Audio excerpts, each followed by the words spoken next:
નમસ્કાર, આપ જોઈ રહ્યા છો સંદેશ ન્યૂઝ. હું છું પ્રીતિ. ગુજરાત પોલીસ ભરતી જે છે તે વિવાદમાં આવી છે અને હાઈકોર્ટમાં જે ઉમેદવારો છે તેમણે એક અરજી કરી છે. ઉમેદવારોનો આક્ષેપ છે કે ભરતી પ્રક્રિયા યોગ્ય રીતે નથી કરવામાં આવી. ઉમેદવારની ઊંચાઈના મતભેદ મુદ્દે આ અરજીમાં રજૂઆત કરવામાં આવી છે. ફરીથી ઊંચાઈ રિપોર્ટ રજૂ કરવા કોર્ટે સૂચન કર્યું છે. પરીક્ષામાં ઊંચાઈ 5.4 ફૂટ નીચી બતાવતા આ ભરતી રદ કરી હતી.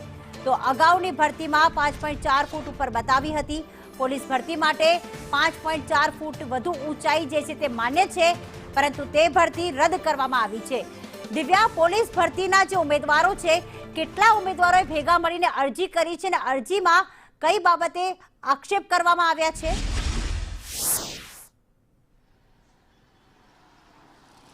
પ્રીતિ, હાલ જે પોલીસ ભરતીને લઈને જે ભરતી પ્રક્રિયા શરૂ કરવામાં આવી હતી, જેમાં ગયા વર્ષના પણ કેટલાક ઉમેદવારોને દ્વારા આજે નપાસ થાય છે તે લોકો કોર્ટમાં અરજી કરતા હોય છે, ત્યારે આ પ્રકારે ગત વર્ષે જે ભરતી પ્રક્રિયા કરવામાં આવી તેમાં ઉમેદવારની હાઈટ છે, જે ઊંચાઈ છે તે યોગ્ય દેખાડવામાં આવી હતી. પરંતુ હાલ જે પ્રકારે જે રિપોર્ટ રજૂ કરવામાં આવ્યો, જેમાં તેને નપાસ કરવામાં આવ્યો ઉમેદવારને, એટલે કે હાઈટ એટલે કે ઊંચાઈ છે તે યોગ્ય ન હોવાનું રિપોર્ટમાં જે ભરતી પ્રક્રિયામાં પુરાવો આપવામાં આવ્યો હતો. અને જે ભરતી પ્રક્રિયામાં ઉમેદવારની ઊંચાઈને લઈને મતભેદ જે સામે આવ્યા હતા, ગયા વર્ષે તેને પાસ કરવામાં આવ્યો, જ્યારે આ વર્ષે તેને તેની પસંદગી ન કરવામાં આવી, તેને લઈને જે વિવાદ સર્જાયો હતો, જે અંતર્ગત ગુજરાત હાઈકોર્ટમાં ઉમેદવાર દ્વારા અરજી કરવામાં આવી છે. જોકે કોર્ટે ફરીથી ઉમેદવારને પોતાનો મેડિકલ રિપોર્ટ એટલે કે પોતાની ઊંચાઈ સહિતની માહિતી કોર્ટમાં રજૂ કરવા માટેનો આદેશ કર્યો છે. ઉમેદવારે માંગ કરી છે કે તેને